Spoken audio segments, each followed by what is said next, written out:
This is the Home Tech Podcast, show number 53, recorded December 1st, 2011. I am your host, Jim Collison, broadcasting live from the AverageGuy.tv studios here in a cold, winter has arrived in Bellevue, Nebraska, and we post this show each week with world-class show notes done by none other than Andrew out at the AverageGuy.tv. Of course, you can contact me.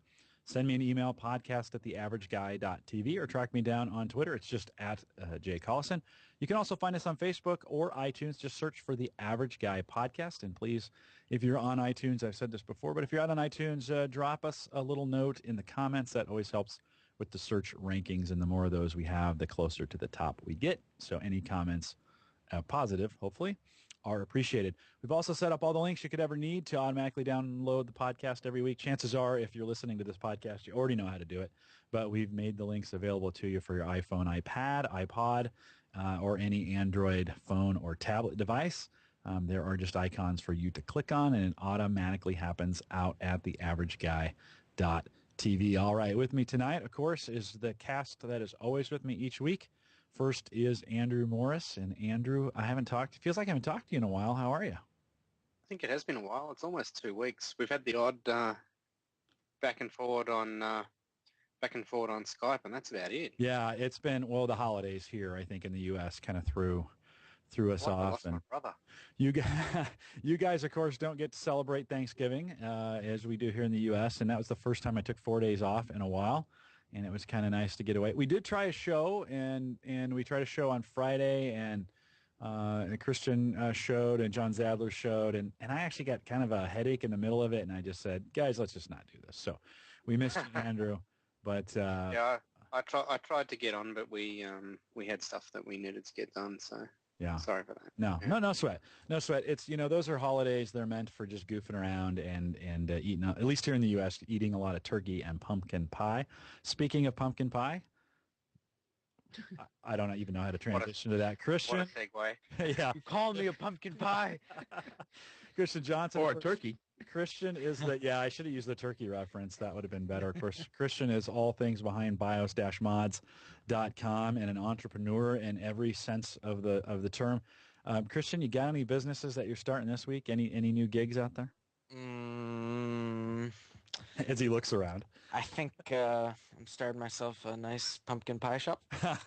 And yeah, it's been very profitable so far. Yeah. How are things at Bios Mods? Wow. So I get this nice email for our listeners who haven't heard this story yet. It's a unaired story, but I get this email, wake up one day from my hosting provider, IX Web Hosting. Nice little subject line. New ticket in support center. That's weird. I didn't open up a support ticket. Subject line. Terms of service violation. Oh, this has got to be great. Click open the link. We recorded last night that your website had 212 simultaneous connections to our server at one given moment. This overloaded our shared hosting node, and we were forced to restart the server. You are in violation of fair use server agreement. I'm sitting here going,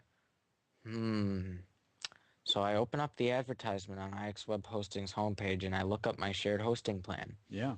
Unlimited disk space. It does say unlimited, doesn't it? Unlimited bandwidth. All right, sounds great. 300,000 file count. Yeah, sounds wonderful. So how am I violating my resource usage again? So come to find out that any shared hosting environment has an advertising scheme. And most of them, what they're doing is they're overselling their shared hosting environments. They're crowding everyone on these shared hosting servers more than what they're designed for. And then when they claim unlimited bandwidth and all of a sudden it's not there, you're the one that's at fault. So I was in violation on an unlimited contract that I pay either $8 or $12 a month for to run, and was in a 2-year contract. So you're going to sit here and tell me that I'm violating your terms of service. Fine. So I called the lady up on IX Web Hosting. I get one of the bubbly ones. There's different varieties of people you can get when you answer IX Web Hosting. Yeah. You get the real serious ones. You get the real bubbly ones. You get the ones that have half an idea what's going on. And then you get the people who just haven't the slightest clue. So I get one of the bubbly ones, right? And she's sitting here trying to convince me that because my site is successful, I need to upgrade to VPS hosting with IX Web Hosting, and that starts at $30 a month. And I said, no, that's all right. So the first thing you're going to do for me is reactivate my account, right? Seeing as how I'm not in violation of my agreement. And she says, in order for me to be authorized to do that, you have to agree to work with us. And I said, well, what does work with us mean in your terms? She says, either upgrade our VPS hosting or get off. So what do I do? I said, thanks for your business. It's a shame I have to work with someone as unprofessional as IX Web Hosting. I'll be pulling my accounts out next month. So what do? I've started scouring the internet for virtual private servers, which is the next tier up from shared hosting. Right. Shared hosting is where everything's on a cluster, you're sharing with other people, and it's all shared hosting. VPS, or virtual private server, is the next level where it's your own dedicated server. You choose the operating system you're going to run. You get like a dedicated 100 megabit line, and you get about 1,000 gigabytes per month bandwidth on some of the higher end VPS plans. And so I'm sitting here looking around at all these different price ranges, and I mean, you can find anything from like $200 a month to like $30 a month, and I'm sitting here going, this is way more than what I need. What I need is a Linux web server with unmanaged access, which means that I'm not paying for the cPanel and the other shared hosted control panels that are normally shared resources that allow you to quickly manage your server, because I know how to set up the Linux web server from scratch. So I found Virpus, which is a VPS hosting company in Kansas that Spell that? was Virpus. Okay. And they have budget VPS hosting for Linux, Windows, and the cloud. So I couldn't believe when I saw their entry-level price for their Linux server was $3 a month if you signed into the contract. $3 a month, you said. Yeah, and I'm sitting here That's a going, pretty good deal. I'm sitting here going, wow, this is cheaper than what I'm paying for IX Web Hosting, and that's shared hosting. Mm-hmm. So I'm a bit skeptical, but I go ahead and buy it, seeing as how, heck, it's $36 a year to give it a try, right? And so far, the performance has been incredible. I did have one huge issue where I eventually corrupted the operating system after improperly using the package manager, so I started from scratch. But now I'm back online, and I actually spoke with the CEO of Virpus, and we had a little discussion once I crashed my virtual machine. And I did discover part of the reason why the price range is so low is because they have a very limited support system. And after doing more research on how the VPS structure works, a lot of these hosting companies that are just virtual private servers don't really have big support departments. Whereas IX Web Hosting, you have like dedicated call centers and such. Virpus, there's the CEO, maybe one or two people who are working the ticket system, but everything you do that's technical support issue related has to be through a ticket, and you have to give it at least 36 hours before you whine and complain that your ticket's not getting answered. Because when you answer the phone, if you start asking about technical support, the first thing they're going to do is say, do you have a ticket number? Yeah. Right. And if you don't, they say, this is only the sales department you've reached. You need to open a ticket. So surprisingly enough, I got a hold of the CEO on that phone line, because not many people work that office. And that must be part of the reason, because they're not paying for a huge support staff like IX Web Hosting is. Right. And think about this. You're not paying for a Windows license, so because it's Linux. Right. You're not paying for a cPanel license because it's unmanaged. So really all you're paying for is your own instance of a virtual private server in Linux. So it's like having a dedicated server, but it's on a virtual platform. And this is called OpenVZ, or Open Virtuoso, and it's one of the Linux virtual environments. Like Hyper-V is the equivalent for Windows virtualization. So, I mean, Open Virtuoso is also an open source VM. So really, everything in that plan is open source, just like a Linux server itself is. So really the only thing you're paying for is the RAM that you need and the disk space and bandwidth. Right, so, which they just allocate. They allocate out for you, right? You're not Right. they're slicing that up out of a resource pool and then giving it to you. Hey, let me go back a little bit and let me ask you, what do you think? Well, hey, before we do that, hold that thought for one sec. Let me get Mike introduced, and then Christian will come back around. Our guest host tonight, of course, is Geek Accountant, and we know him as Mike Howard. He also runs Nav Studios and the podcast JPEG to Raw. Mike, how are you doing this evening? I'm doing great. Yeah, good to have you out. I know we caught you at the last minute this evening, and you've had a busy week and a new vehicle, and we're going to talk a little bit about the tech behind it. But how are things at JPEG to Raw? We're doing good. Our numbers are up. We have had a guest last week, have a guest this week, and what's next week? December 13th, we're actually doing a giveaway. Oh, really? What are you giving away? We're Rachel Brinke, the lady who got us 108 people on the show. Remember that? Yeah. Oh, yeah. She is giving away one of her workshops. Okay. Wow. So about what do you think that's worth? About $100. All right. Fair enough. $100.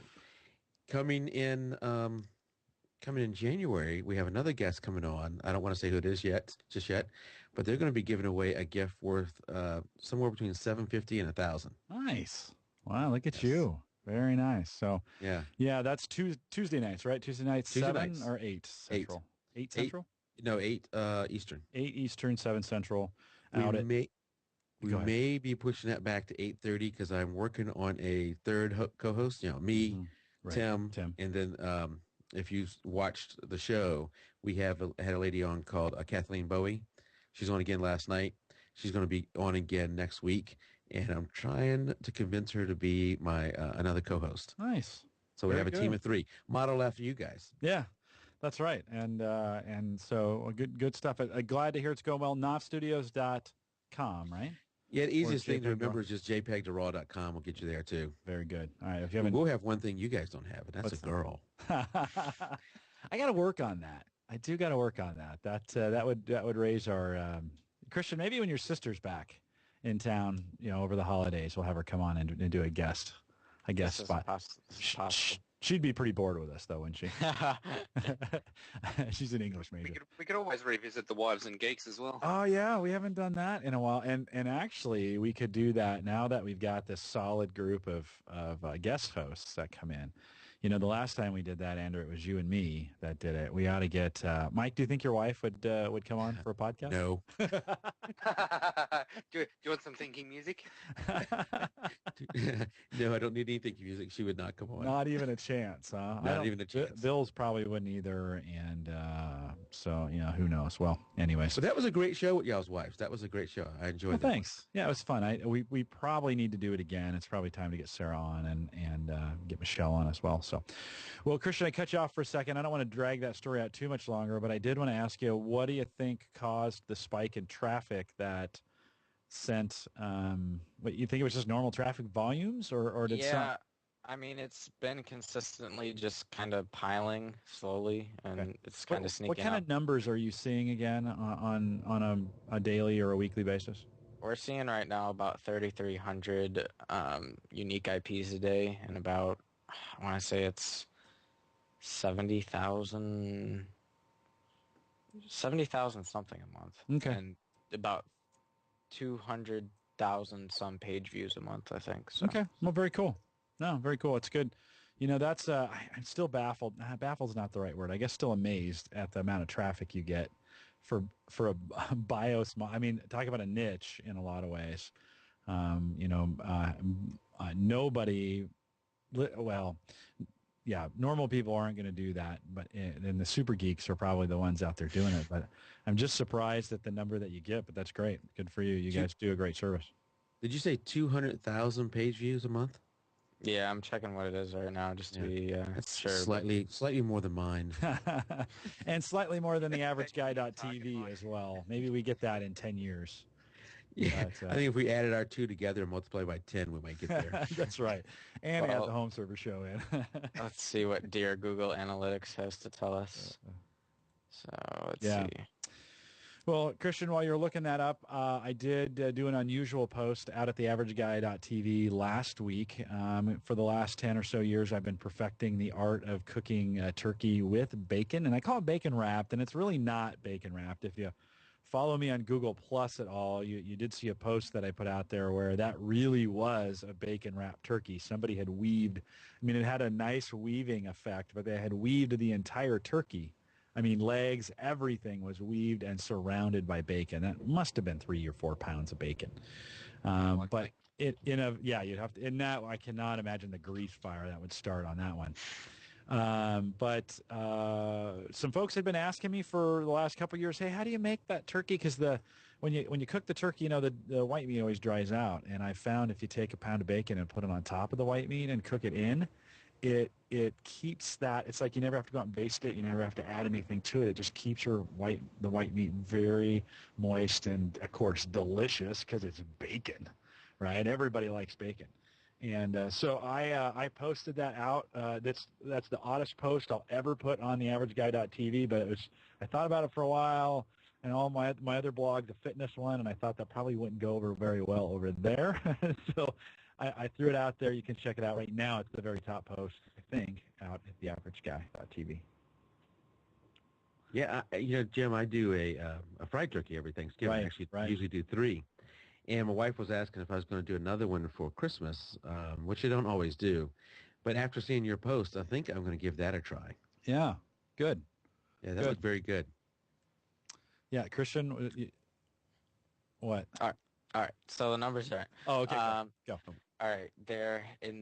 Per month, there are 89,810 visitors, 62,764, which are unique, and 268,847 page views a month. Nice. With an average of 3 pages a visit and an average of 3 minutes per time on site. That's really good. That's really good. Well, okay, enough of bragging about BioSpons. So wait, while he's talking about that, I got a question. Go. So Andrew, Christian, have you seen the new version of Google Analytics beta, where when somebody, Jim showed me this, when somebody goes on your site, you can see instantly? Yeah. So my site's fairly boring. I don't get to see a lot of traffic there. I can sit here and see nobody.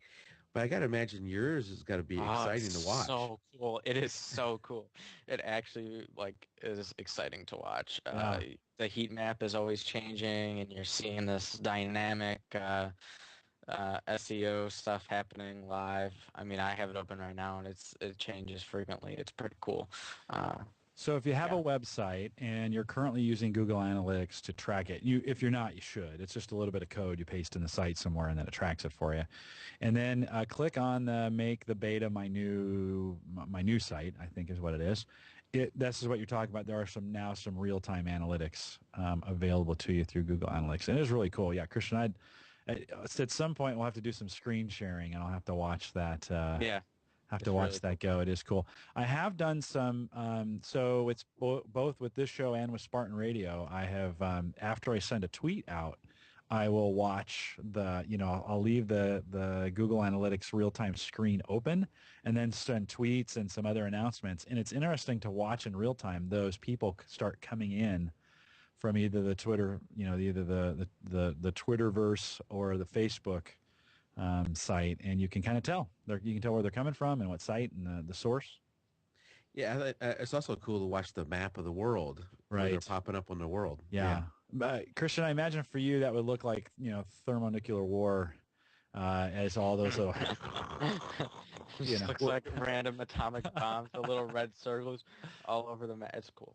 You ever seen the videos from up high, like maybe in space, when they're looking down at the Earth and they see lightning strikes all over the Earth? Yeah. I bet that's what it looks like, just all over the place. Yeah. Yeah, I mean, right now I got, unless Andrew just hopped on, I got like a heat map in Brisbane, Australia, and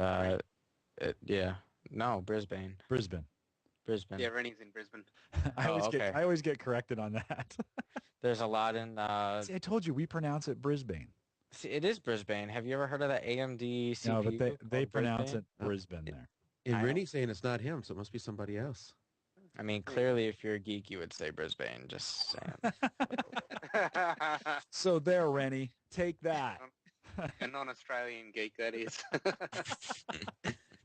That's right. Yeah, it's pretty cool. That analytics page, that is one of those nice features that Google just recently added, and you can watch your folks come and hit your site. So if you haven't done that yet, go out to google.com/analytics. And if you don't have a website, just ask me for a video, and I'll make a screen capture. Oh, that'd be kind of cool. Yeah, yeah, you should.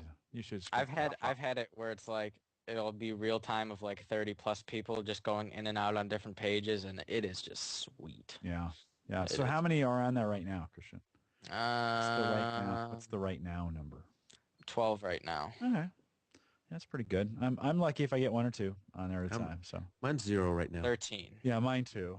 So everybody go out to theaverageguy.tv. Oh, you're already there. How can yours be 0? Well, it's after you're there for a while and you go inactive, it stops. Well, I think it's, or is it, I just opened it. I didn't have it open from the beginning of the show. So okay. Everybody open. If you're listening, how many do we got? We got a few. If you're listening in chat, open up another browser window and go out to the homepage of theaverageguy.tv. We'll see how many we can get all at once, including you guys. I just find it depressing. I mean, our business website, we got 165 visits all of last month. Got to work on that, Andrew. Yeah. We got to work on SEO. Either that or I haven't got analytics working properly. Yeah. You know, there's been a lot of talk recently. SEO, you know, of course, for the last 6 years, SEO or search engine optimization has been everything, right? As everybody's tried to tweak their browsers to make it work. And as we go mobile, that whole strategy changes. It gets completely different on mobile devices, especially when you have products like Siri or even the Google search. The voice search bypasses a lot of the traditional search engine stuff that you would normally use.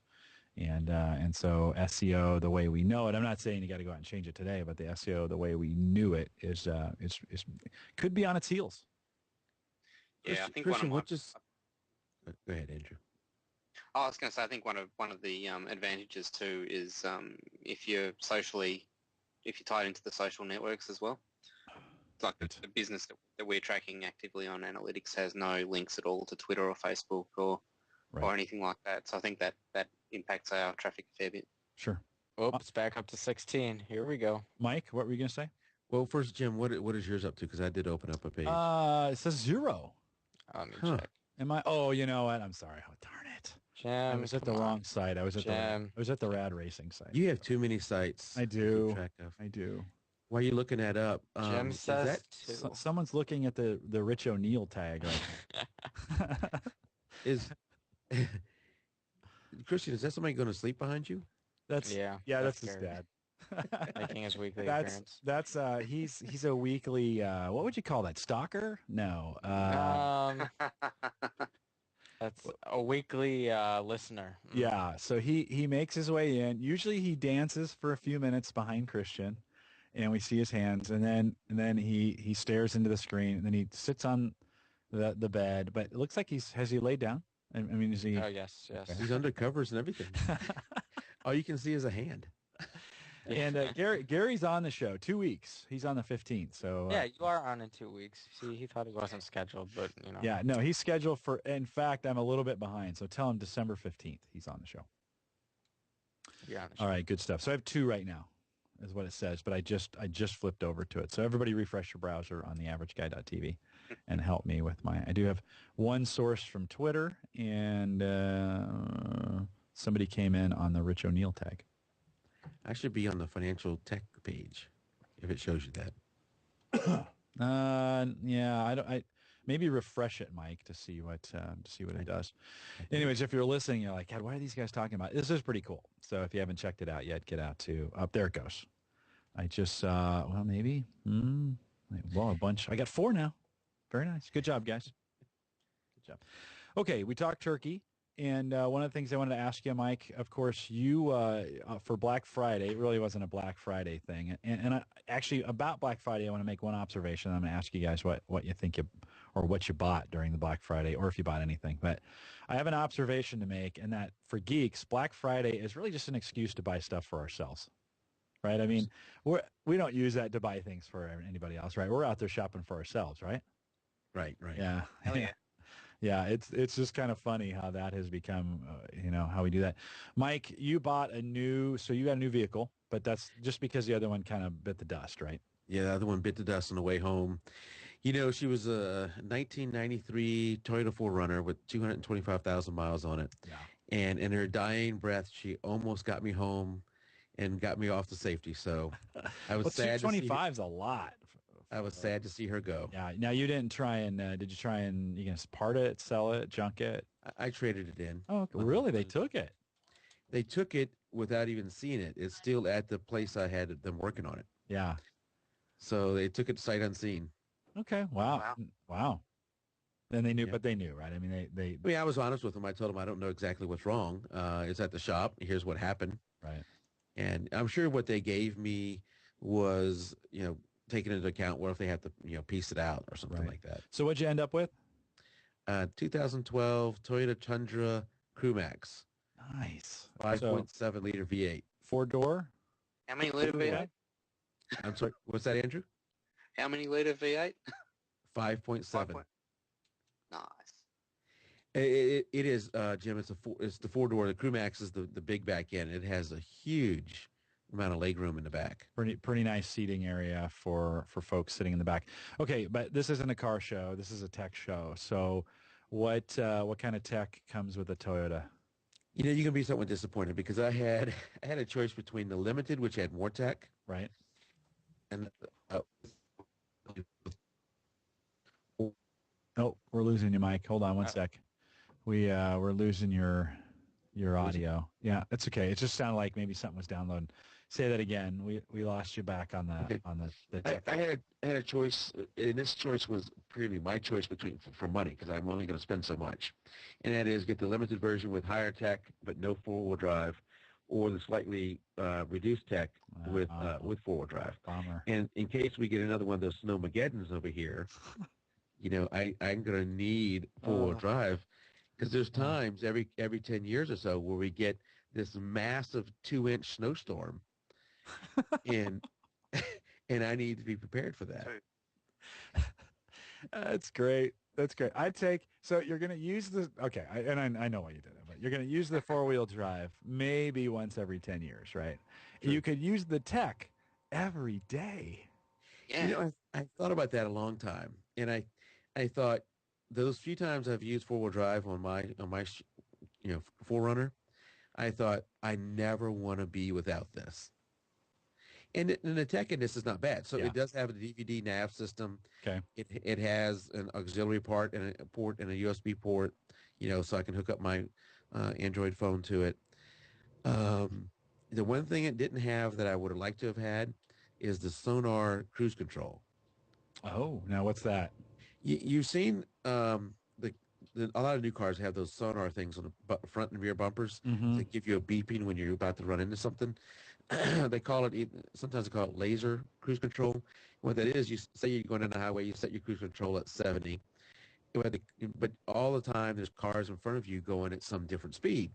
The laser cruise control will adjust your speed to so you For a won't run safe following distance. Yeah. So then you can pull over, pull into the next lane when it's safe and go on ahead. Because sometimes you get trapped behind a slower. Right. When you can't get over. The laser cruise control will slow you down.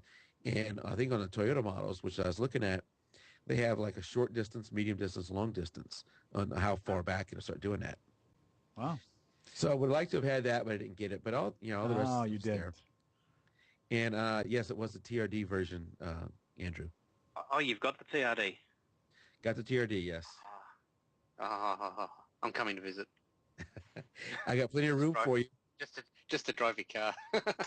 So, Mike, when I had a car choice, I made the exact opposite decision that you made in the sense that I live in Omaha. We get 50 or 40 inches of snow. It's somewhere in between, 40, 50 inches of snow. Now we have snow plows, but we probably have 4 or 5 days a year where you have to drive to work, through a couple inches of snow to get there, right?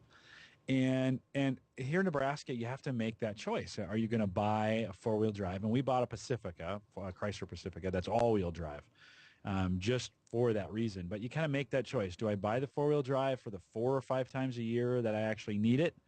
Or do I go with something sporty or, whatever, right? Whatever else that you want.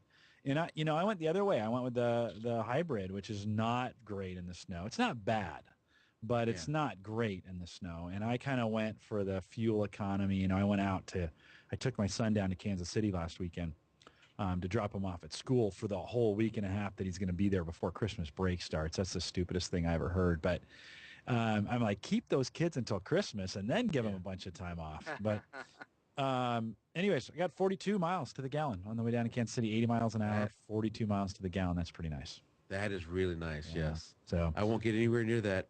Now, All downhill. my Civic does not, all downhill with the wind behind you and someone else pulling, right?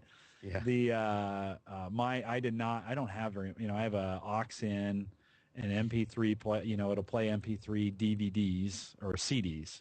Yeah. That's kind of the 05 version, when MP3s were just kind of starting to really get out there. So I have very little tech from a navigation system. I use my phone for all that. I can plug that all in now, so that works well. Well, congratulations on a new vehicle. So Jim, you said 80 miles an hour. Is that the posted highway speed there? Oh, what I meant 70. Yeah, that's what I meant. Well, that's part of the problem with this new truck. My 4Runner was so underpowered. It was a V6, but the four-wheel drive 4Runner is heavy, and it was underpowered. This vehicle is not underpowered at all. And I'd be, cruising along on the highway going into work and look down at them at 85 miles an hour and realize, oh, I got to pull that back. Yeah. Because there's so much power there. Yeah, it is nice. I set it, it's 70 on the way down there, and we just cruise about 78, and it was fast. Normally it takes me a while to get down there, and I was fast down and fast back. This is the best trip to Kansas City. The best trip to Kansas City is the one that I don't even remember. Yeah, I'll tell you what, when the home server meetup is in Atlanta this year, I'll come pick you up in my Tundra. Nice. I like the way you lobbied for that. That's very good. That's very good. I'm envious. I've wanted one of those cars ever since Back to the Future, Mike. Well, that was a Tacoma, I believe, in Back to the Future, wasn't it? A Tacoma? Yeah, Hilux, Tacoma. It was the pickup. One of the variants. Yeah, so Toyota makes two pickups. The Tacoma, which is the smaller size, and the Tundra, which is the full size. Okay. From a tech perspective, Toyota and Lexus are the same thing, right? They're the same company, same company, yeah. Company.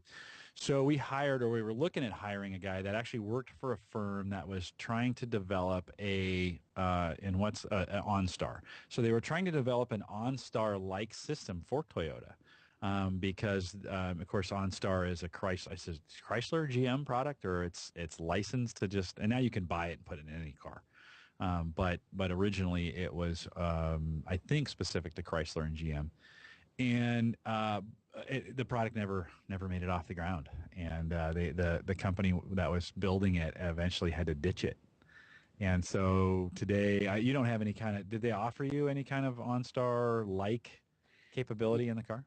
No, they didn't. They didn't offer that. I don't think they have that. I don't think Toyota has that available in their fleet. You have to do aftermarket stuff for that. Yeah. And this is tech to me, but it's been around forever, and everybody else probably already has it. But remember, I'm coming from a '93 4Runner. Sure. So my garage door, I have.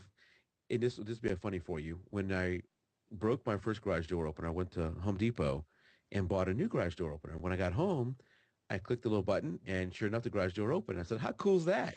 It's already set for my house. And I said, wait a second. That means every one of them at Home Depot is set to my house.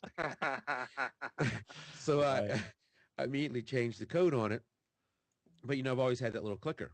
Well, on this one, it has on the rearview mirror, it has 3 buttons, so I can set it that way now on the rearview mirror. Just press a button, and it opens garage door. Yeah. It has the backup camera built into the rearview mirror. Oh, nice. And which is really nice. Even in the darkest of nights, you can see really good with that. Is it green? Is it the green like the night vision? No, I think it's probably using the backup tail lights, the backup lights to help it out. Okay. And then now I forgot what else. Oh, it tells you your miles per gallon, which is not that good. Either average or instant. What's funny is when you're doing instant, you can watch it, and when you hit the gas, it makes me think. When I hit the gas and I see it go to 2, right, I'm going, oh boy, I'm hitting it a little too hard. Do you ease up a little bit? I do, yes. Yeah, it does change your behavior a little bit. It's almost become, and I've only had it, I got it yesterday. It's almost become a game now. How high can I get it? Right. Yeah, no, same thing on the hybrid. got a little meter, I can switch it over to it, and it'll tell me what my current mileage, what I'm getting right there at that second. And you do. And I don't think, that should be an optional for American cars. That should be optional. I think, you should know what you're doing. And when you punch it, it's going to go wrong. And then sometimes you need to, but you don't need to drive like that all the time. Right. Rich says you need to hook up your garage door, hook your garage door up with a Connect. So What would pull in the that have? driveway. Yeah, dance central sequence to get in the garage door. Well, doesn't Connect have, mine doesn't actually do this, but doesn't Connect have the facial recognition where it's supposed to see you and log you in? So let's say if you had multiple people, I only have one account on my Xbox. The kids have their 2 accounts on theirs. So, but if it had multiple accounts, would it see you and log you in? So maybe what Rich is talking about, when you drove up, it would see, oh, there's Mike. Let me open the garage door. There's Mike's car, right? Yeah, there's Mike's car. Open the garage door, and you wouldn't have to even push. That's a great idea. Yeah. I can sense some Connect hacking coming up. There you go. Yes. Yeah, that'd be a great idea. All right. Well, enough with that. Congratulations on the new truck, and it is kind of amazing to me, all the technology that's sneaking its way into these vehicles, and even some of the stuff like the backup sensors and the the light or the screen in your rearview mirror and some of those kinds of things are, and like you talked about the cruise control. We talked a little bit last week or 2 weeks ago about the Google vehicles that drive themselves. And I don't think we're as far away from that as we think. I think they're going to ease that stuff in. They've got cars that'll park themselves. They've got cars that will adjust the cruise control. I think as more and more people get comfortable with that, the car just driving itself under some conditions seems to be the logical alternative. And I'd be all for it. It'd be great. I'd love to get in the car and check email or whatever, work on my way into work. Andrew says no. I say no, too, because I'm really enjoying being in control of the truck right now. Yeah, I'm sure you do. I'm sure. Of course, it has all the normal anti-skid and anti-lock brakes and all that, but that's just... But wouldn't it be great if it could make some safety? I mean, I think over the last couple of days, I've made some really boneheaded decisions on the road where I've called myself a jerk. I'm like, dude, you were a jerk, right? And wouldn't it be great if the vehicle could kind of help keep you from being a jerk? Like you probably shouldn't pull out in front of this person, or tell you when you are one. Yeah, Jim, you're now a jerk. and it would be nice if your people driving around you could send you messages. Yeah. You idiot, get out of my way. So it'd be like you could have chat. Yes. Like a chat room that's just for the people that are, just a car distance away from you. So you'd create this little distributed network. You know how many times I wanted to talk to the people in front of me? I wonder though, Mike, if or we'll have to start calling this the Future of Technology show because we keep talking about these things. But, I wonder how different we would treat each other, right? Part of the reason we treat each other like crap, or at least we curse and we call people names, we would never ever actually do that if we didn't have the car around us, right? If we were walking around, we'd never treat people like most people would. But I wonder if there was chat in the car and you could communicate with each other. I wonder if that would, if you knew what was coming from the guy behind you, So like the other day I was pulling out of a parking lot and I shouldn't have, but the right lane was clear. It was a 2-lane road. The right lane was clear, but this guy was flying up on the left lane. And as I turned into, it was obvious. I mean, it was a bad move, right? I'm like, you idiot. It would have been nice to send a note to that guy, say, dude, I was a jerk. I'm sorry. Sorry about Jim, that. You are a jerk. Please turn down your jerk dial. Thank you. So I wonder if that changed things. That's good of you, Jim, because most of the message I would send would not be of that nature. Well, but it was obviously my fault. I mean, I get that. I make mistakes, and I even did. All right, so in the same 2 minutes, maybe it was 1 minute, I pulled out into the right lane, right? I mean, he wasn't going to hit me, but that's disconcerting to people when they do that. And then the road was narrowing down into one lane. And in Nebraska, people are really, really courteous about that. And it'll back up for miles as people merge into a single lane.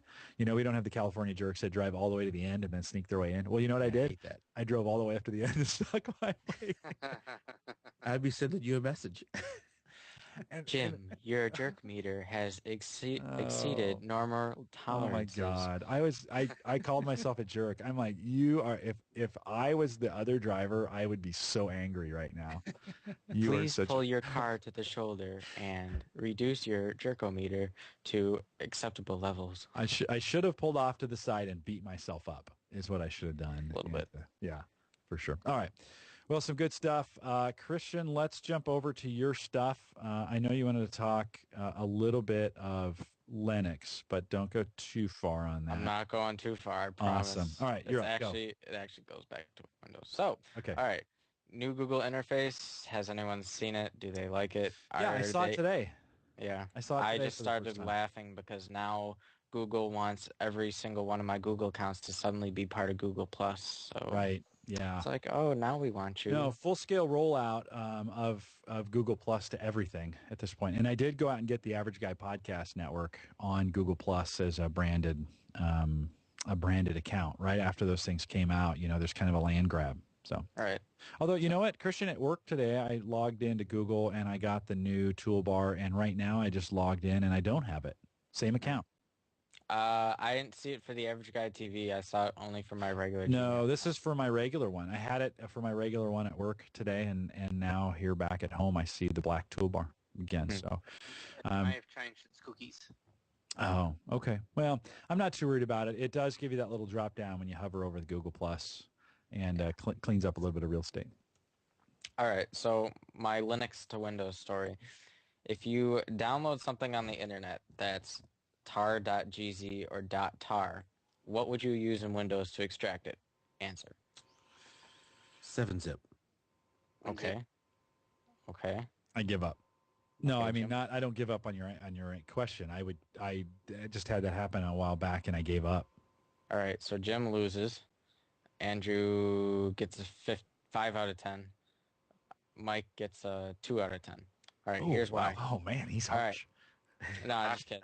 Mike gets an 8. Here's why. Oh, there you go. All right, so you would think when 7-zip says it extracts tars, it would extract tars. So I had a tar.gz that I was trying to extract from my Linux installation.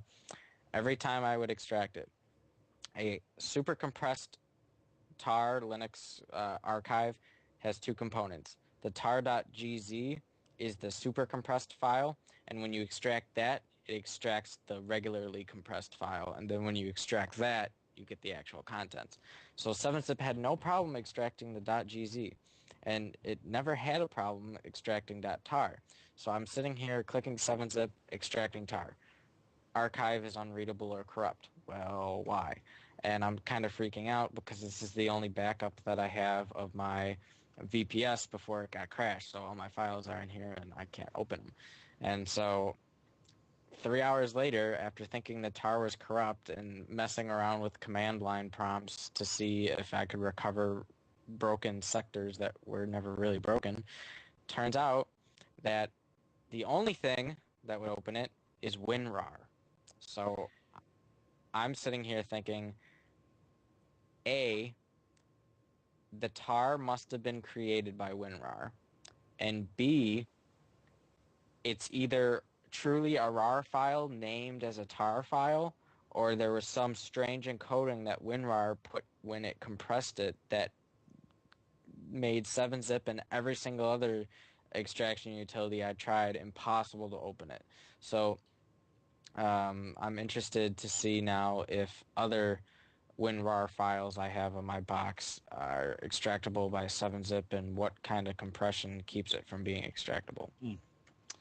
I lie. I did download 7-zip. It was with pfSense, Mike. I was trying to download and install pfSense, and of course it's .gz, right, Christian? Yeah. That's what you're talking about, right? Those, and so I went through and used 7-zip to pull that out and extract it. And two people in chat got it right. Rich and Mystic Geek both said WinRAR. So they're wondering when Jim's going to send them the iPad for winning that contest.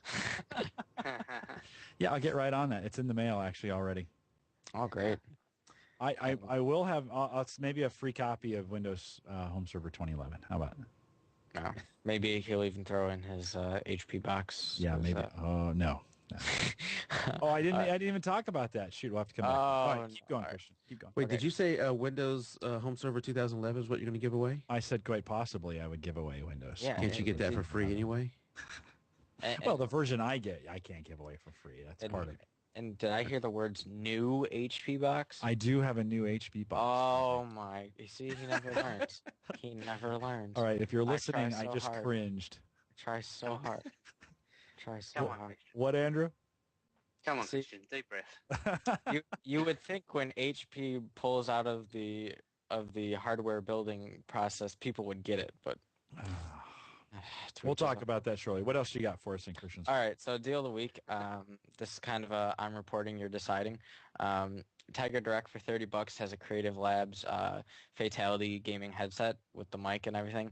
And the only reason I was really interested, not just the price, but Creative normally puts out really quality stuff, and they've had they're a unique company. I had their original Sound Blaster 1 card when it came out, and it was just it still competes with sound cards today, and it's ancient for when it was released. I think it was released in like 2000 or 2001, and it still puts out really rich sound. So normally Creative does a really great job, no matter what the product is, giving you quality sound. So I thought that was something interesting to check out for $30. So Oh, very cool. yeah. Very cool. There was a pretty good deal of the week going on with that, that HP ProLiant MicroServer. That's the one we bought. It was $245 or $249. Sorry, $250. 200. Listen to me, I can't talk. $250, and that's the one I picked up. So I've been talking on the Home Server Show for the longest time. If that thing became a sale, I would buy it, and I did. So it's a part of John Zadler picked up a couple of them too. So we're pretty excited about. We'll have 3 boxes. Little Athlon 1.6. It comes with a 250 gig hard drive and a 2 gig RAM. So Cool. Pretty nice. Andrew is smiling. What do you think? They haven't hit the market here yet. Oh, really? Yeah, the N35's been withdrawn due to end of life, and the N40 hasn't hit yet. Okay. So I'm sitting back, I'm watching the EPP site every single day, going, "Come on, get up there." Well, I'm still waiting. In the UK, they've just had awesome deals on that box or boxes similar to it.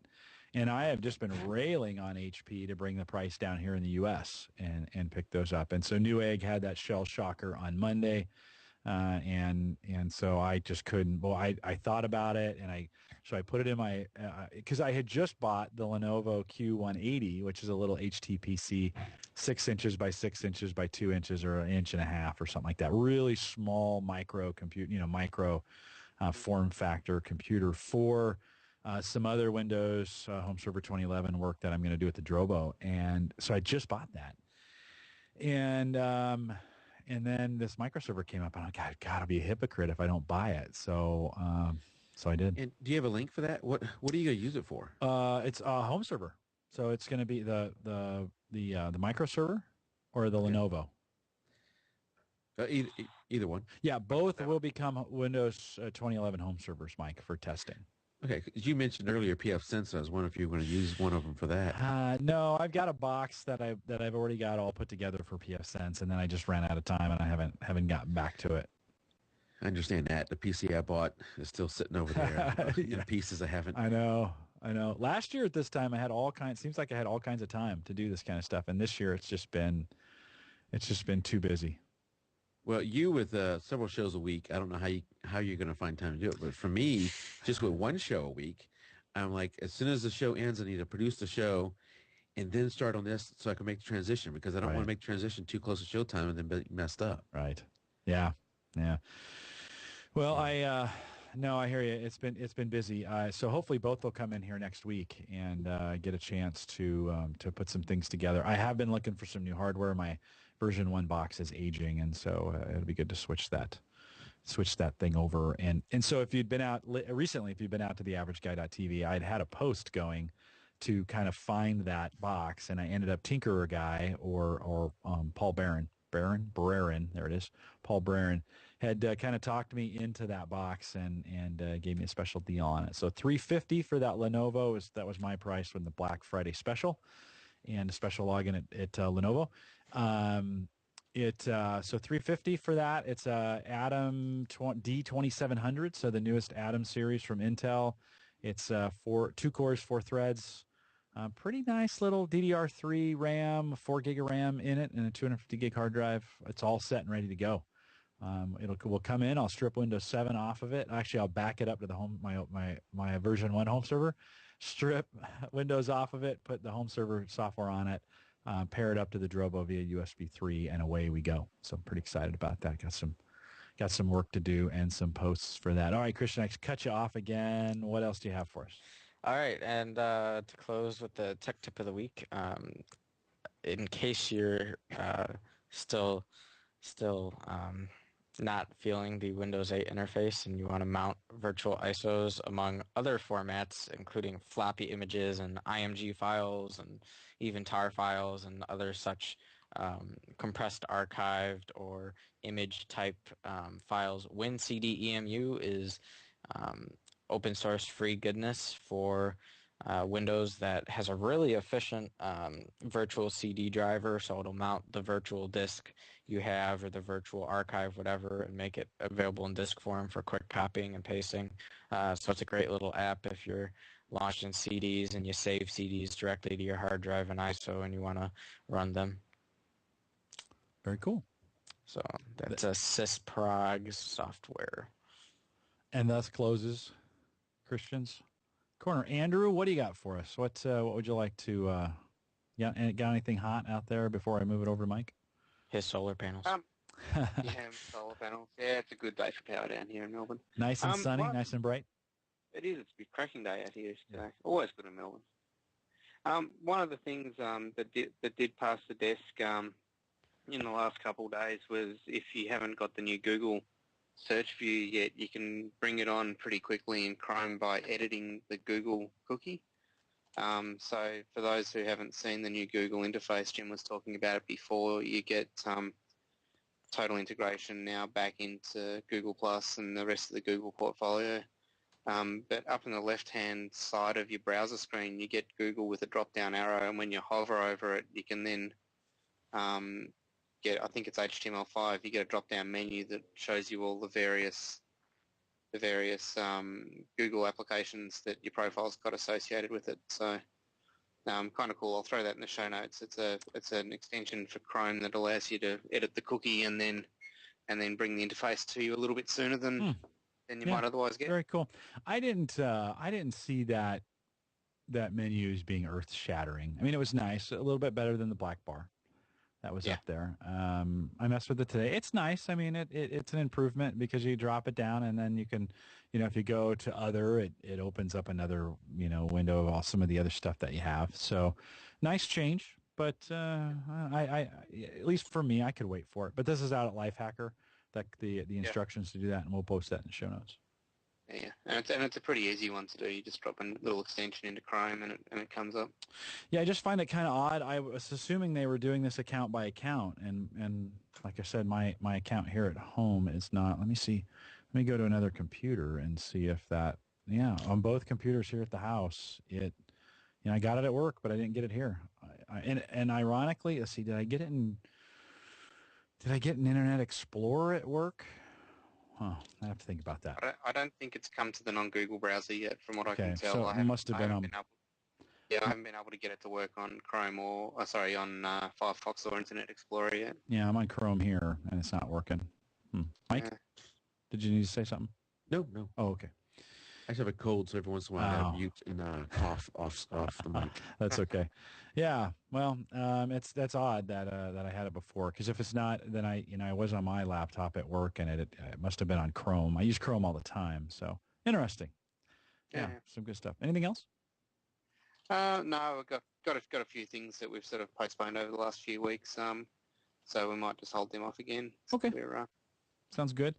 Mike, let's talk a little bit about JPEG to RAW. What's kind of hot over in that neck of the woods from your podcast standpoint? Well, I have a story that we went over earlier this week that I thought was interesting, and that is a little over a year ago, someone had lost their, and this happens to be a Canon. I'm a Nikon shooter, so, but this is not a story about the Canon. They lost it in the ocean. They dropped the camera into the ocean, Yeah. and a diver, not looking for the camera, just out there diving, came across the Canon camera and recovered it off the sea floor. And the camera, of course, is worthless. The camera and the lens won't work, but the memory card inside, more than a year later, still the guy was able to pull images off the memory card. Really? Yeah, and Wow. he then took those images and posted them on Google Plus, and found the owner of the card. No way. It was a firefighter in let's see, British Columbia, Wow. Vancouver, British Columbia, and found the guy, he's a firefighter up there. And they don't have any more details about how he dropped it in there, but it shows you the durability of those memory cards, which is just really interesting. That's actually that's surprising. It must be, and I wonder if that the door is kind of helped keep the salt water out as well. Yeah, and I think maybe the connectors on that are the one thing you'd have to be worried about. Right. And those must be pushed in a little bit more solid against the whatever's using to read it, Yeah. and maybe that helped protect it too. Interesting. Because the memory, I guess, is inside the plastic shell, and it's going to hold up a little bit longer. But I have in the show notes, I have a link to where you can see the actual camera, what it looks like in the story. But that's another story of using social media, because this diver had no idea who this was, and by posting the images on Google Plus, he's able to track down the person. Yeah. That's Now I wonder how he saw them without being in the circle. public. Well, or no? as it starts to spread, somebody says, because I think some of them were firefighter events, so that helped them narrow it down. Mhm. And then, that just started to spread. They didn't give a lot of details in the article. Boy, that camera's beat. Yeah. Tattered, isn't it? Yeah. Wow. That's That's very cool, isn't it? That social media is becoming such a powerful medium for something like that. Right. I had a guy tonight ask me via Facebook. They're trying to it tied into the Spartan Radio work that I do. They're trying to start this or try to bring a Spartan event to Indianapolis. And he'd asked me, hey, besides Facebook, what else should I do to get the word out? Of course, it's a regional event, so you don't want to, advertising in Australia or the UK or even on the coasts is you're not going to get that many people. And I rattled my brain for a few minutes. And besides Google Plus and Facebook, where else would you post something like that to get people's involvement? Oh, Sarah just brought me some coffee. She's the best ever. You're the best ever. She's smiling as she walks away. Guys, any thoughts on that? Any other place besides Google and Facebook, Google Plus, that you'd post something like that to? You're basically trying to let people know, hey, do you want to do this race, right? This event. Any thoughts? Well, let me ask you a question. On Google Plus, who's going to see it? Only the people in your circle. Yeah, but if you might get some people in circles and circles and circles who forward it on, right? Right. I posted, somebody had posted this picture of this turkey that I was talking about earlier, and I grabbed it. I saw it out there. I grabbed it and republished it in my circles. And I'm assuming that's how this camera thing, right? That's true. Took off. That must be how, people resharing it and putting it out there. Right. But so besides those two, any other, What about Twitter? Twitter, yeah. Okay. Yeah. Anything else? I mean, are we down to 3? Yeah, well, Are we down? MySpace is kind of dead, isn't it? It's gone. Yeah, MySpace is gone. Yeah, it's funny. It's just it does feel like we're down to 3, doesn't it? Yeah. Okay. Let's see. What, Mike? What else did you have? The other thing I had is anybody here not Lightroom, but a Adobe Photoshop user? I should be. I'll be honest. I should be. So one of the things that Adobe's always done is if you're a former user owner of Photoshop, is you could upgrade to the new version. So you don't have to be on the latest version to upgrade to the new version. But they've just put something out saying that the only people who can go to CS6, the current version is CS5, the only person who can go to CS6 and pay the upgrade price are CS5 owners. Okay. And that is a big change. So if you, like me, I always skip several versions. I'm on CS5, fortunately, right now, but I would, unless there's something huge in CS6, I would skip 6, maybe 7, and then go to 8. But if they're going to go to this model, it really puts a burden on people that you're going to have to be upgrading, every year, every other year. Fairly regular. Yeah. Regular. And even the upgrade price is $200. So is that what Photoshop is these days? Is it 200? For the upgrade price, yeah. And what's the standard price? I think it's there's several versions of it, but the version I would buy would be somewhere in the like $600-700. Oh, good heavens! Yeah. So I've started using like Paint.net and even just Paint sometimes to do some basic. Now, okay, I admit, right, you can't do all those things that you do in Photoshop. Mike, when you edit your pictures, right, you've got to have Photoshop, right? Yes.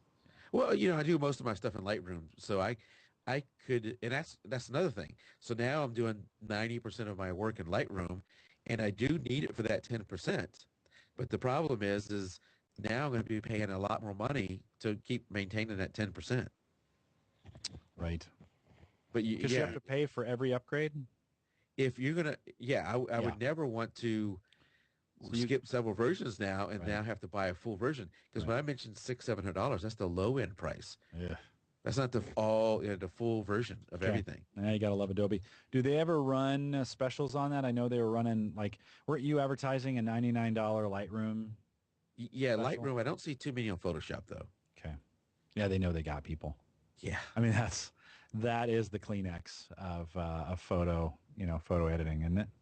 Yeah, it is. It is the granddaddy. It is the standard. And but they are offering you a massive 20% discount on that $700. Oh, thanks. Yeah. Appreciate if you that, buy Roby. before December 31st. Right. Yeah. Mike, I'll be honest, I've done some, recently I've done some very basic editing for like logo stuff where I've, my own, I had a designer do the Average Guy logo that you see out at the averageguy.tv. I had a designer put that together for me, but I needed to make a few changes, like to get it to fit the square in Skype. I created a Average Guy podcast account just for Skype. Well, I was able to take, for the most part, take that into Paint. And I tried Paint.net at first, but Paint's so easy to do this. Move some things around, right? Cut sections out, move them around, get them lined up. They even have nice grids in there that you can do to count and blow it up, and then move that around, fill it back in so it's all dark or all black in the background. Save it, and it worked great. So for some of that small stuff, Paint works pretty well. Yeah. You can't use it for photos, obviously, right? No, there's several things. There's Picasa on Google Plus. There's the one you're using. I mean, if you're not doing layers and the more complicated stuff, those things work fine. You don't have to get into all that. Okay. Yeah, well, because they are expensive. Yeah, your photo, as I listen to your show, the photographers that are taking pictures for people, right? You're going in and making some edits and cleaning some things up and maybe changing red eyes and adding or changing colors or removing pimples or stuff like that, right? Yes, you mentioned that because my son is a swimmer and a high school swimmer, and at the gym they were shooting at or had a meet at 2 weekends ago. I was the photographer, just a parent photographer. It's nothing paid or anything like that. And I, set my white balance, did all these things and took photos of the kids.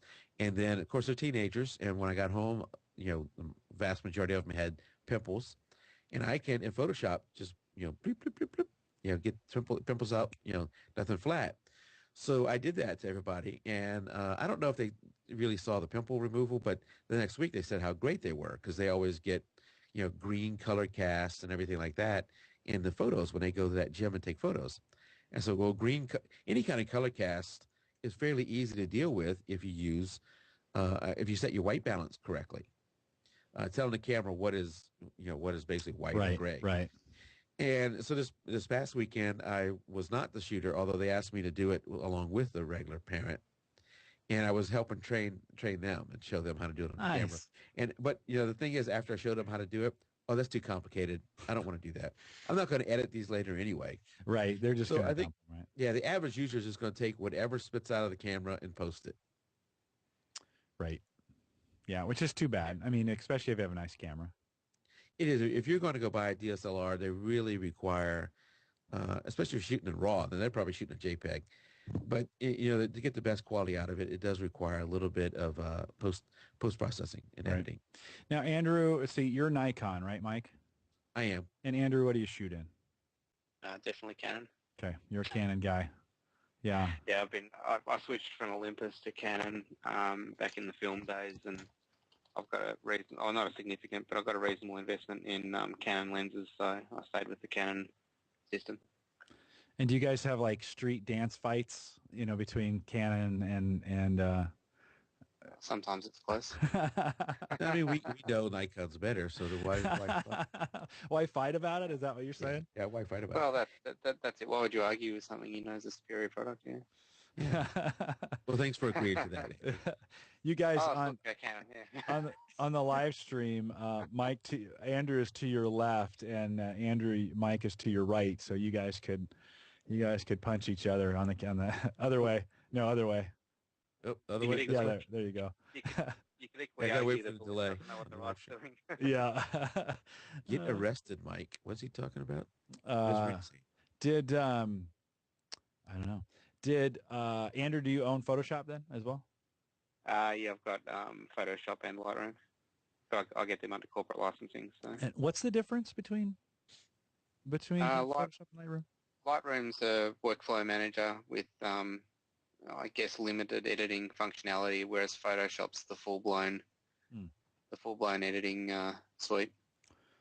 And it started off as just what they call a DAM, digital asset manager, is a way to catalog your images and keep track of them and easily retrieve them. But over time, it has gotten better and better at editing. To some degree, it's nowhere near the power of a Photoshop. But like I mentioned before, I do most of my editing, exposure, that kind of stuff, sharpening, in Lightroom. So it's like a palette, right? I mean, you import all your pictures in, and then you can go through them and make simple edits and to them, and then save them back out. Yeah, and it's really good integrated with Photoshop. So I can just right click on it, say edit in Photoshop, go to Photoshop, make my edit, say save, and it's back into the Lightroom. Nice. It goes back and forth really well. Mike, how much metadata do you keep on your pictures? I mean, what's important to you to have attached to each one of your pictures from a metadata standpoint? At a bare minimum, I will tag the images as I'm saving them off the card with the main thing of the shoot. So if it's swimming, I'll say swimming. I'll say high school swim meet. I might say the gym it was at. So those things, if I have time, I'm going to go back and tag some certain people. Okay. All right. I don't know if you can tell my voice is we're starting to lose you. That's all right. I assume then all things like date, do you geotag your pictures? If I'm in a location that's outside, a lot of times I will do it, but with my phone. I'll take my phone, take a picture of the image, which captures the geotag, geo information, right. And then in Lightroom I can import that into the photos. Oh, nice. And then just assign that geotagged information to each one of those pictures. Correct. I assume you can do that in mass, right? You can say all these pictures, add Absolutely. this geotag. Okay. Absolutely. Now, the camera itself is going to record all your focal length, all your ISO settings, and all that kind of stuff. So all that's already saved in there. Sure. That comes across with it. You add a few other components. Correct. Andrew, anything that you kept when you were shooting a lot of pictures? Any metadata that you kept on the pictures that you found you couldn't live without? Not really. Probably, I was shooting a lot of water ski racing, so I used to use the timestamp to identify when I'd taken the photo and what race it was in. Okay. Basically because, in any given day I could be taking maybe up to 300 boats worth of shots. So to be able to pick them in out of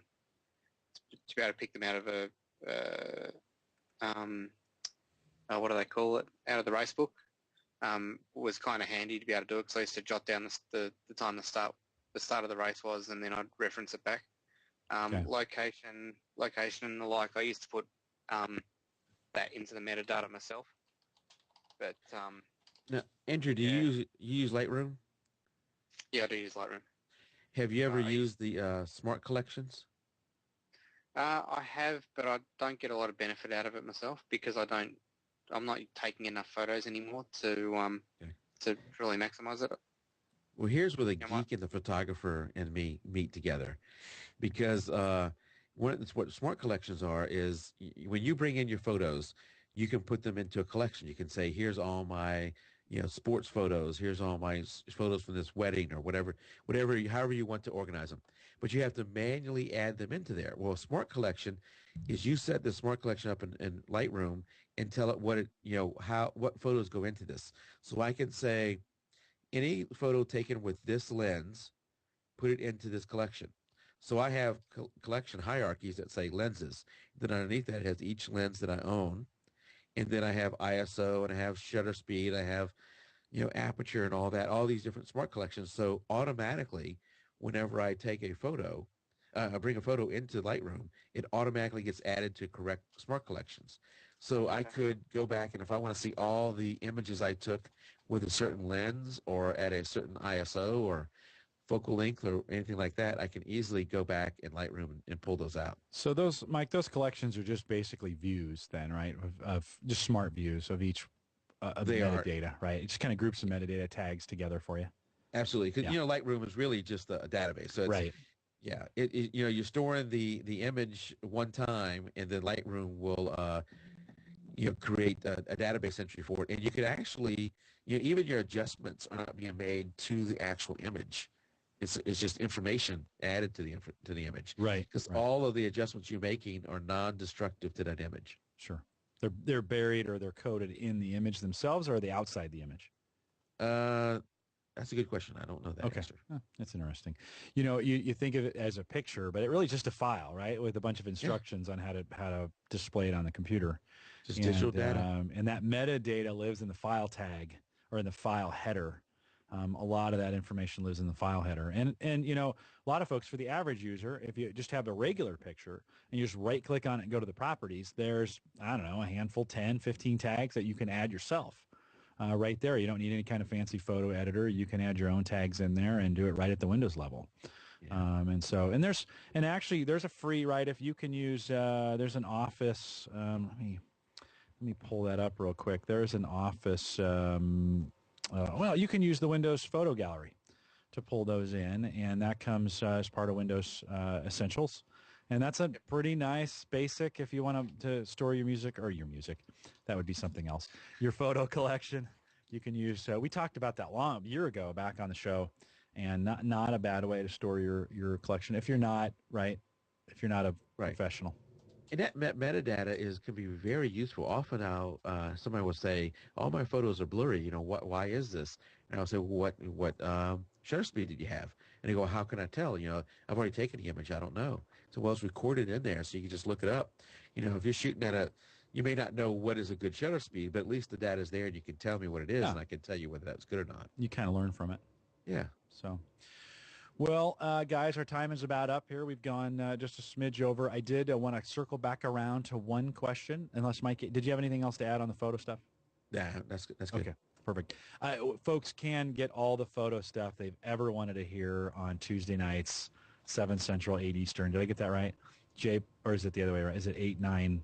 It's 8 Eastern. 8 Eastern, 7 Central, 8 Eastern, over at JPEG 2 Raw, JPEG, the number 2, and raw.com. And they can listen to that show live if they ever want to get you. And every week, it's tons of photo stuff, right? It's all you guys talk about. Stuff. And this coming up week, we're going to have not one, but 2 ladies. Nice. Wow. Man, Nice. I got to work on that. If you're listening to the show and you're a gal, you're automatically invited to be a guest host on the show. So let me know. Podcast at theaverageguy.tv. Mike's getting more live viewers than me, and it's making me feel bad. And certainly, the ladies kind of make. I think that's a success tip right there. It is. Doing it. It is. One of the things we didn't get to, but it goes along with the Google Analytics we talked about earlier, is the insights on Facebook pages. And I'm looking at mine right now, and my likes are 90% female and 8.7% male. I Where guess does that leave the other 1.3%? 1.3%? No. It's the first thing I thought too. Wait, what happened to the rest of them? Maybe you can opt out of the gender in Facebook. Neuter. That must be what it is. It also gives you a breakout on ages, how the population falls within certain ages. This is on your page? You go on your Facebook page, not the group. That has to be the page. Got to be the page. Go to Insights, and there's a lot of information there because Facebook has information about the people who like your page or interact with your page that Google Analytics is not going to have. Yeah, it's another tool to kind of narrow down where your listeners are and what they're doing. And our goal is in these podcasts, our goal necessarily isn't to grow huge for the sake of growing huge, but to help people, right? And what they're doing and engage the community. There's nothing more satisfying than an engaged community, and folks helping other folks. So that's what separates us from the monkeys. I think it's obvious what we can get out of this information, and that is that I'm more appealing to the ladies. That's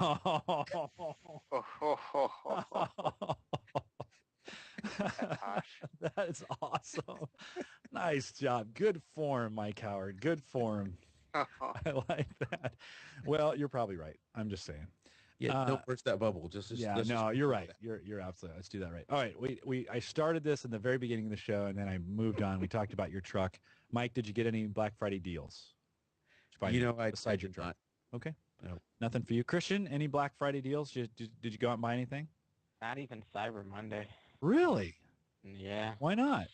I don't know. Just wasn't feeling it. I feel like Not in the buying mood. the network's pretty tricked out right now, and when the Christmas season gets going, maybe I'll be more inspired. But Fair enough. Fair enough. That's good. Andrew, any deals? Black Friday, Cyber Monday?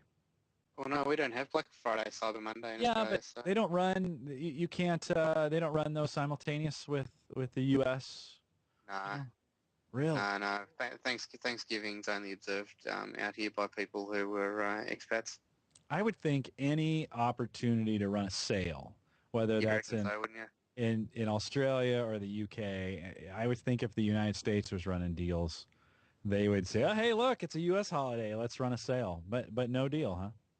No deal. Yeah. Well, shoot. Bit harsh. What is do they have an equivalent? You guys have an equivalent day? Yeah, our equivalent would probably be the post-Christmas sales. So, from Boxing Day through to, I think it's about the first week of the next year. They run sales. That's our next equivalent. Right. So that's a big shopping day. Oh yeah, big time. So if you're a really tight ass family, you'd probably have Christmas on the 25th of January and buy all your gifts in the Boxing Day sales.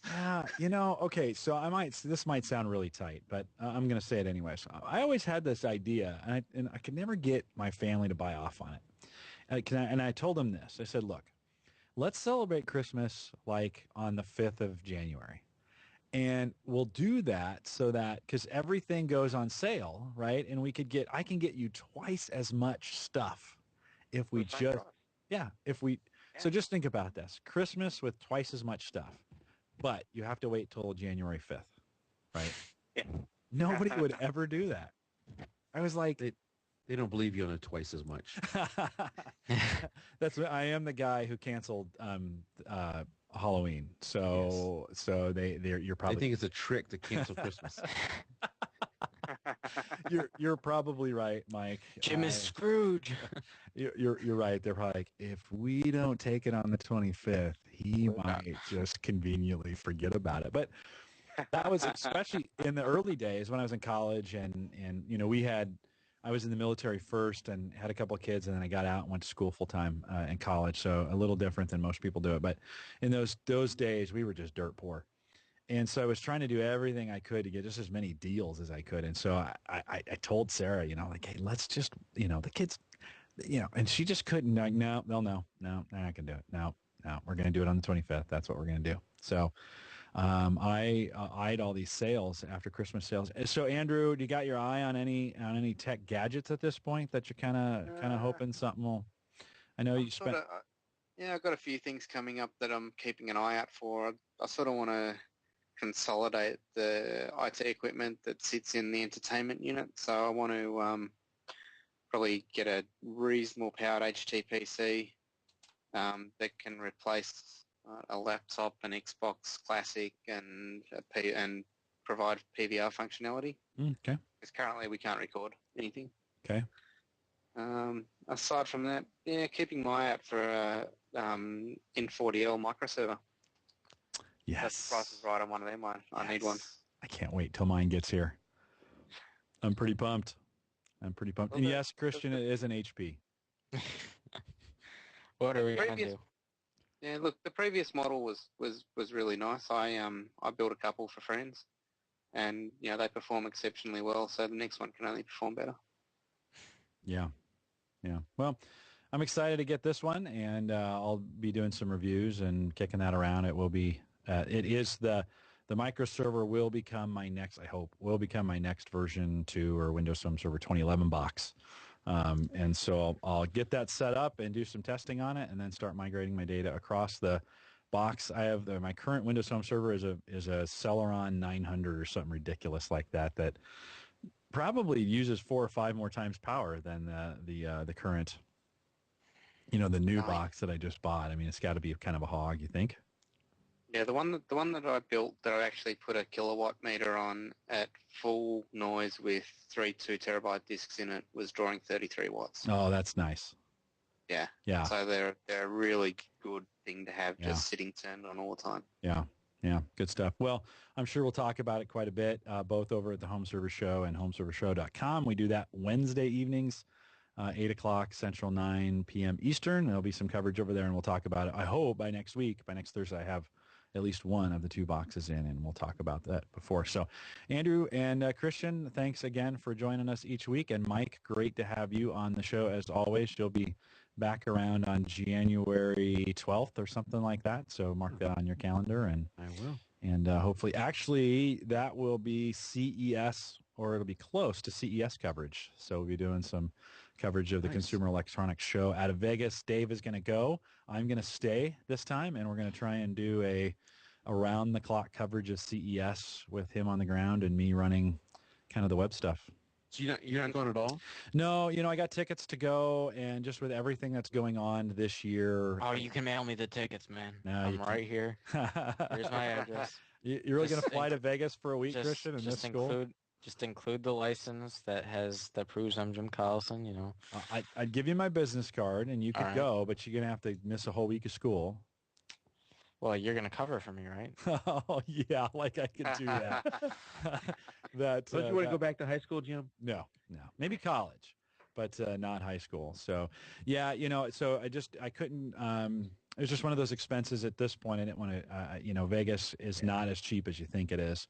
And then Dave and I started talking about, hey, maybe we could do some live coverage with him on the ground and me kind of running the operations from here. And I think we can actually cover it better that way.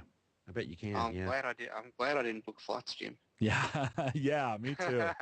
Me too. Although, Andrew, if you were going, I probably would have sacrificed and gone anyways, although I just dropped $500 on server equipment. So I just said I couldn't afford it, and then I just bought $500 worth of server stuff. So, all right, gentlemen, thanks for joining us again tonight. If you have any comments about the show, you want to let us know what you'd like to hear, send us an email, podcast. It's awesome. It's great. At theaverageguy.tv. So trendy. And yeah, all those kind of comments are very welcome. No negative. Critics are raving. We don't like negative. Join us each week and 5-star digital hotel. Download. It's funny. Download the podcast out at theaverageguy.tv. I got to get out of here. Good night, guys. Night. See you guys. So I have a question for you guys. Yeah. Are you guys big? What is that female vampire show that's out right now? No. Breaking Wind, Breaking Dawn. Breaking Wind, is that what you said? I think it's...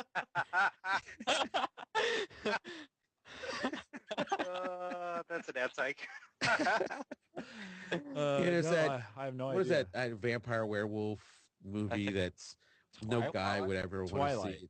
There you go, Twilight. Okay. So I saw something about it where they are using Apple computers. They're talking on their Samsung Galaxy phones, and they're doing their searches on Yahoo. So somebody when they were putting that whole tech thing together didn't think that through. who's gonna have that combination? So what's the combo again? I'm sorry, it was a time. Apple laptops, Yeah, Samsung Galaxy phones, and Yahoo for search. yeah. Yeah. Well, I've got an Apple and I use a Samsung phone. I just don't use Yahoo for search. Okay, so I guess maybe that's the most unbelievable part. Maybe I'm not your average. Yeah, I'm not your. Who Yeah, actually uses Yahoo for search? yeah. Nobody. What's Bing, right? Yeah. It's Bing in the background. So why not just go to Bing? That's what I'm saying. Why not go to Bing? Well, because there's 140 million visitors to Yahoo. Still, this is the incredible thing: 140 million users to Yahoo every day. Isn't that incredible? Yeah. It's just crazy. That Yahoo is one of the biggest paradoxes in the in the IT or the internet age today. I saw something where they were listing the top 10 busiest websites, what was it, 10 years ago, something like that, and the top 10 today. And I think the only repeat person was Yahoo. Yeah. Yeah. And they were near the top both times. They have fallen all over themselves to mismanage what they have, and yet somehow, in spite of themselves, they still, Yahoo opened an accounting center here in Omaha, about a year ago. It was, they figured out it was cheaper to hire accountants in Omaha, Nebraska, than it is to have them in San Jose, California.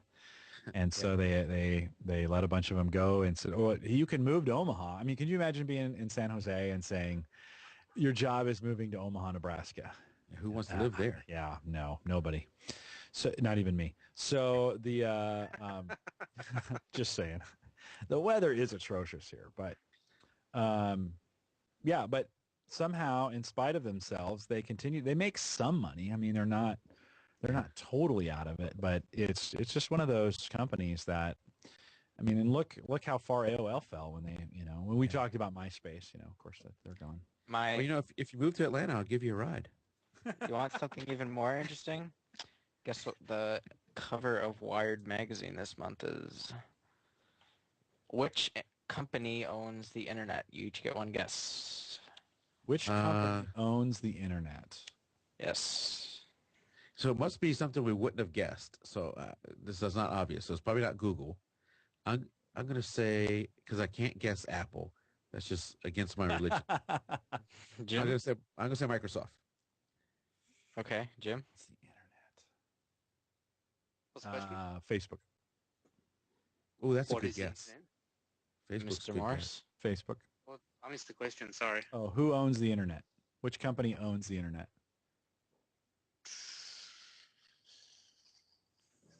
Google. And the answer is...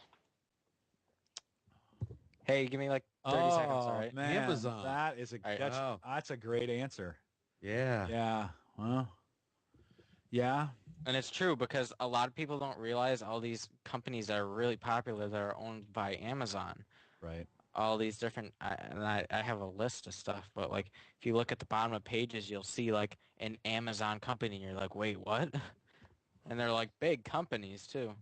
And don't they provide storage for a lot of people? Yeah. Yeah, cloud storage, CDN access. They were the first ones out there. I mean, they were the first ones to do books. They were the first ones to really capitalize on retail. The Fire seems to be doing pretty well. That is talk about an ecosystem that could be powerful. I mean, we look at Apple and they just have music. Amazon's got everything. One-click purchase off of Fire. Are you kidding me?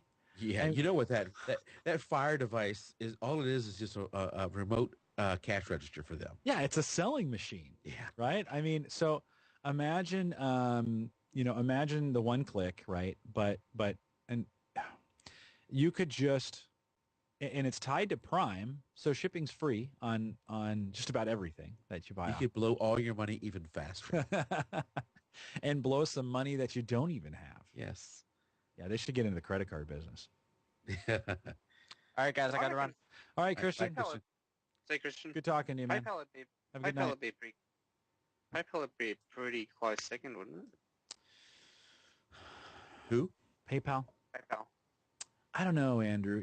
I did some PayPal work this weekend when we were working with John's server stuff. And that's really the first time I've really, really used it, and it was to kind of launder money, so to speak. And I hope this isn't being recorded. it is. But, you know, take it from one and move it to another. And Yeah. that part was terribly convenient, but I don't really use it much more beyond that. Certainly from an online purchasing standpoint, they have got their foot in the door. But Visa and MasterCard are just still so powerful. Absolutely. From a payment standpoint. So, but boy, that, you know what, that's a great point that Christian brought up.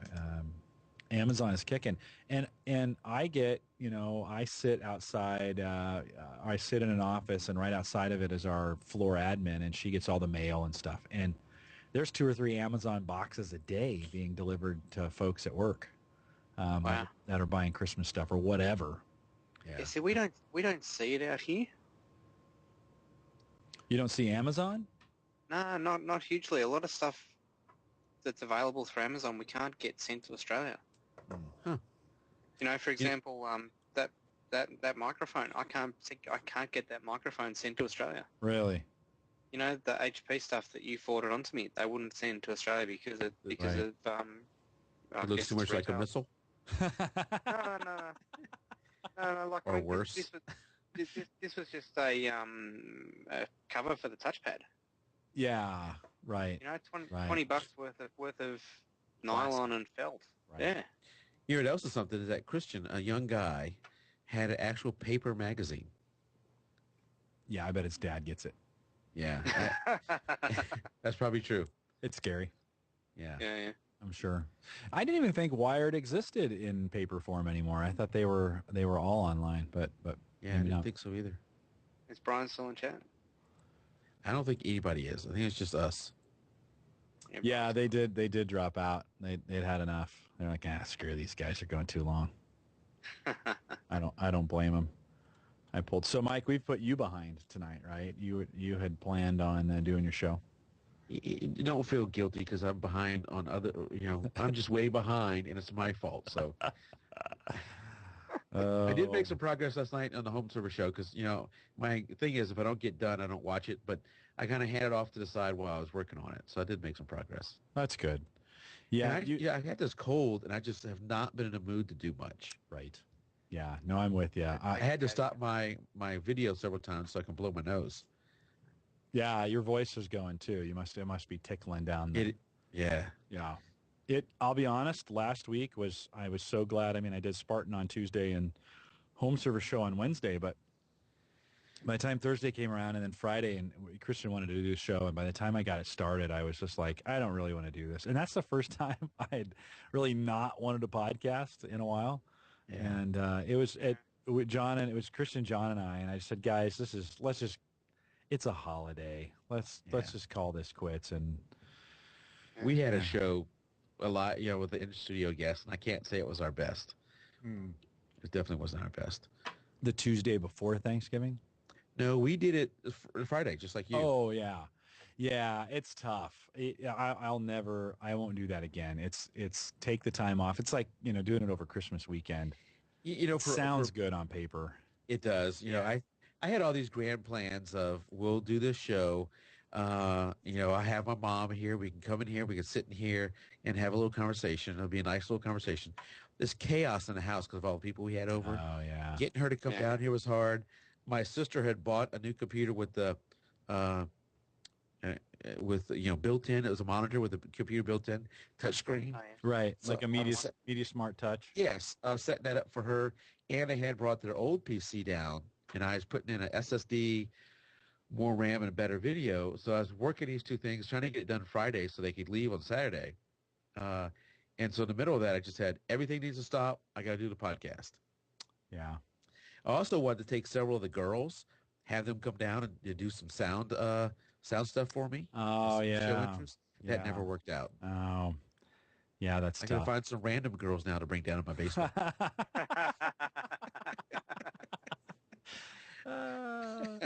Mike, so I'm at, speaking of random girls, so I'm at Waffle House in Platte City, Nebraska, right? And it's a...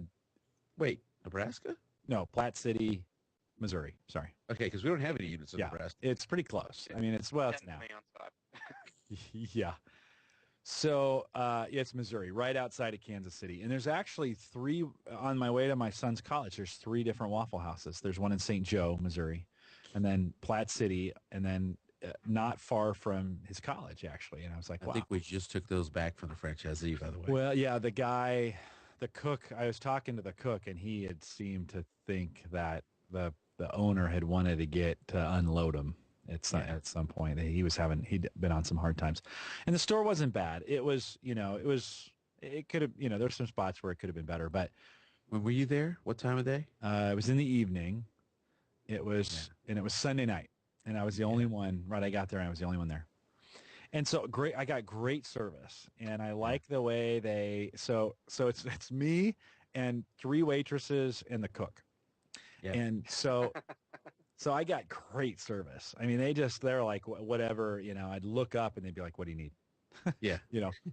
Crawling over. And you. the coffee was fantastic. The cook actually. That's a big seller of ours, yeah. Yeah, the coffee was dynamite. The cook actually sent me home with a big, one of the big cups of coffee. He's like, Nice. you need some coffee for the road. I was telling him I was driving back to Omaha. He's like, you need some coffee for the road. And we got really good coffee. And so he went and got a big cup and brought it out and filled it up. And it was, that part was really good. But I love the way the waitress said, so I think I ordered the special, it's All-Star? All-Star. There it is. Yeah, the All-Star.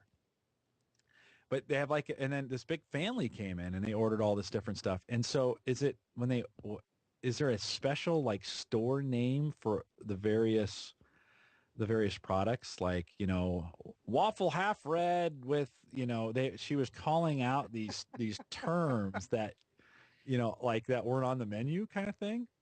But they have short code for things, yeah. But she stood right in front of the cook and yelled it out like it was. Next time you go, I don't know if all stores have this yet, but anyone that's been remodeled or built recently, if you look back there where they walk, there'll be a different colored tile on both ends of the grill. Okay. And that is where the waitress is supposed to go and stand. Right. And talk to the cook? yell the order to the cook. Yeah. And a reason right? They yell it. Yeah, you're supposed to do it where he can hear you. Right. Yeah. Yeah. You don't have to scream it. But the reason for that is that, when left to their own devices, people will do it from everywhere. Do it from out there in the middle of the, the customer area, one waffle, whatever. So this was to provide some kind of structure. You went during third shift, which is typically our weakest shift, both from number of customers and quality of associates. Well, you know what? It was a little rough at first, and you could tell. But then they warmed up to me and were talking to me, and it was great. It was a great experience. She'd call me honey, and honey, what would you like? Would you like cheese in those eggs? And I'm like, yeah. Thinking, I like the cheese eggs. They're good, aren't they? Well, they were a little too gooey for me. Oh, okay. A little too much cheese. Maybe they put too much in there. And if I would have known, I would have said put the cheese on the eggs after. So cook the eggs, and then just sprinkle. That's the way I like it. Just sprinkle a little bit of cheese on the eggs. Okay. And you don't know, right? It's the first time I've been there. The waffle was good. The bacon was dynamite. I mean, it was Does the waffle smell good when it's cooking? Oh yeah. It was like cake. It was. It was. But at the end of I'll just sit there listening to you. I'm thinking, cheese on eggs, waffles. Oh my god, that's food. We just don't get food like that out here. It was. I got the it's because it's the All-Star, right? So I got eggs and a biscuit and hash browns and a waffle and 3 pieces of bacon and they grill the biscuit? Do they cut that in half and then put it on the grill for a minute? So it kind of I think so. Yeah, it was really good. It was. It's amazing. So you mentioned it was you, what, two or three waitresses? 3 waitresses and a cook. Yeah. And you're thinking, dear God, how can these people make money? Right. If they got all these staff and so few customers, somehow we still do. Yeah. Yeah. Well, it got busy as I left. Some folks came in now, and I could tell it was a real regular place, right? So this was the locals hangout kind of thing. Yes. There in Platte City. And so this gal comes in, sits down, and they all know each other. And then she lights up she starts smoking right in front. Yeah. They must not have a local registration, whatever it is. Yeah. Most of our areas that we have stores in. Local ordinance don't allow smoking in Right. a And restaurant. Nebraska's smoke free, so you can't smoke any Yeah. indoor place. But I had a feeling in Platte City, Missouri, there's not a Yeah. lot of enforcement. And I was kind of glad I was at the end. It doesn't bother me that much. I Yeah. grew up around smokers, so it didn't bother me that much. But it was because when I came in, the store smelled a little bit like that. You know how you kind of I hate that. the bathrooms had a strong smoke smell. Yeah. And I was like, oh, I wonder. And then, sure enough, right at the end, it was. Well, you mentioned regulars, and it's crazy the number of regulars we have. Every store has a set of regulars. Jenny, you remember Jenny? Yeah. Her and I went to do a credit card download at one of the stores. We go out there to the store to download. I think we're going to start accepting Discover and American Express, so we're downloading this thing. We're running into a bunch of problems, and we're there 6 hours.